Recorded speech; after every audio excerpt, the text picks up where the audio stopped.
Okay, I want to do a little video here about, I guess I can call it like, guy in Norway told me or something. It was kind of a funny story. It was me and 314 were at a gun show, but it was kind of, I was watching a Mike B video today. That's what kind of triggered me doing this video anyway. It reminded me of it. It was kind of funny. But he was talking about like Chinese Mosins and SKSs that the Albanians used, and how you get all these comments from, whatever said gun, from whatever country it's from. You always get people from those countries trying to correct you, and most of the time they're wrong. Like, they're, you once in a while you have people that are from those certain countries and they really interested in their national history and the guns they used and different stuff like this, and they research all this stuff, and they speak the language normally, so they probably have stuff they can find on information that other people from other countries wouldn't be able to get and stuff. So there's that. But it seems like the vast majority of them just don't know anything. But there seems like there's this weird myth that if you're from that country, you should be an expert on those guns. Like, that just seems like so far from the truth that it's like laughable. Because like me and 314, I said we were at a gun show one time. This guy had this Norwegian Krag that was all sort of, I think it was just like a 94 rifle. Was it 94 14? Or I forget, there's like a, anyway, whatever the model is, like a 94. But, or a 94-12. Is there a 1912 rifle or something? Anyway, it doesn't matter. I've never had one. Most of the ones you see are hacked up and have sewer pipes for barrels. But the guy said that it was sort of half sort of sporter. I think the metal was all still there, but he said that, no, that's the way it left the factory. Some guy in Norway told me, and I'm like, okay. So it's been kind of like a ongoing joke with this for years since then. So it's just, but it's like you run into this all the time. Like if you do a video on an infield or something and you're trying to shoot the Mad Minute or something, you'll just be bombarded with oh, you're doing it wrong, you're supposed to do this, oh, you're supposed to hold the bolt handle with your hand and do this, do that.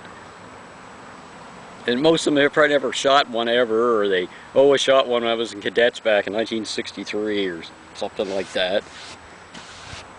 They come up with all the ridiculous claims of, 4 million rounds a minute out of it, and oh, it's the fastest shooting gun, and First World War, the Germans thought they were getting shot at by machine guns. Like, they come up with the same old crap. That's and then you show them a video of a guy shooting 30 rounds a minute out of a 9130, and they're,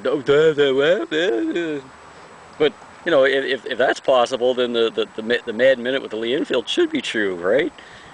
But you get that, like, you get just all kinds of ridiculous stuff. I think like the first time I sort of run into this stuff, and it sort of segues in with the Norwegian thing, end up getting a bunch of 8x54 Krag Jorgensen chambered, well, they're 96 or 94 Swedish Mausers, but they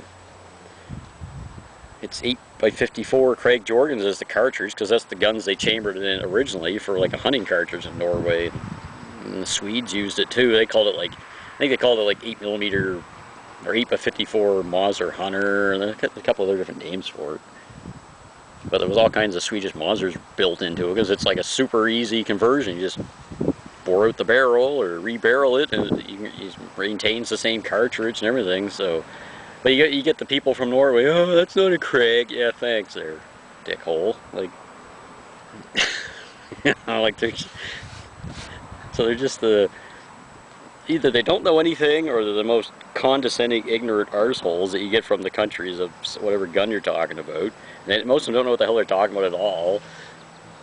But it's kind of funny. Like, it seems like it's the worst you get from the people from the country where the gun is from, because they think themselves that they're, oh, I'm from there, I should know. Like, I think I've even had people say that to me. It's like, oh, I'm from there, so I know about those, Do anything about a Carcano, you get all the Italians on it. If you start bagging on the Carcano or something, they come running to defend it.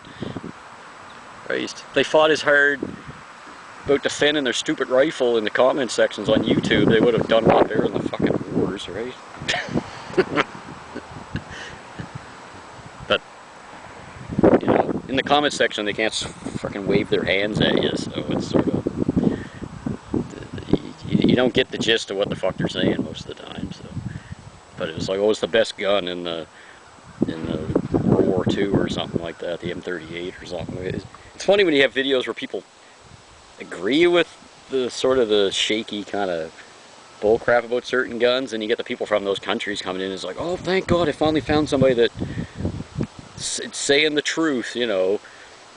Somebody that's spoken the crap that I always said all the years. So somebody agrees with me, so that's, you know, that's a good old popularity fallacy. A bunch of people agree with my stupid idea, so that means it's correct, you know. Like, that's I just love that. Like, you get, like, with the big YouTube channels, they say stupid stuff, and then people find, it's like, oh, look, there's hundreds of thousands of people that agree with me, so it must be correct. No, that's not the way it works. Sorry.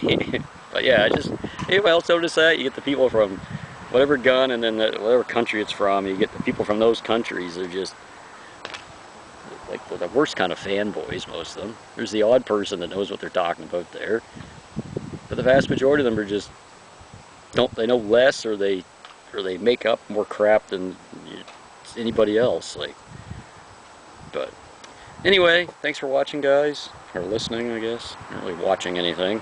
Looking at my Swiss Army knife. So, anyway, talk to you later.